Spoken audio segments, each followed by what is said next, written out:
Road పక్కన తీసుకునే చెరకు రసం శరీరాన్ని చలబరుస్తుంది. కానీ కొన్నిసార్లు ఇది శరీర ఆరోగ్యానికి సమస్యలు సృష్టిస్తుంది.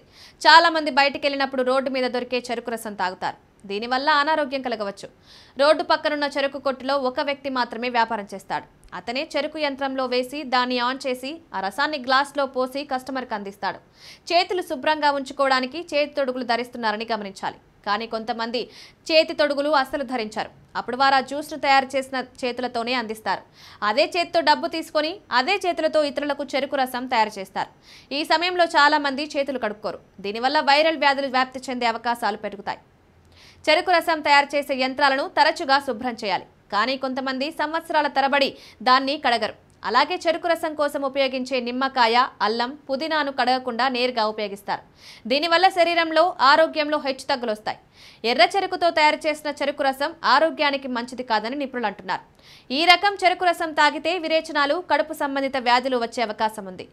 ఐస్ నాణ్యత కూడా ఆరోగ్య సమస్యలను కలిగిస్తుంది. దీనివల్ల గొంతు నొప్పి, దగ్గు, జలుబు వంటి సమస్యలు వస్తాయని నిపుణులు హెచ్చరిస్తున్నారు. రోడ్డు పక్కన చెరుకు రసం కానీ ఇతర జ్యూస్లను కానీ తాగకూడదని గ్యాస్ట్రో ఎంట్రాలజిస్టులు, ఇతర నిపుణులు హెచ్చరిస్తున్నారు. అపరిశుభ్ర ఆహారం, పానీయాలు హైపటైటిస్, ఏఈ, ఇతర జీర్ణాంతర సమస్యలను కలిగిస్తాయి.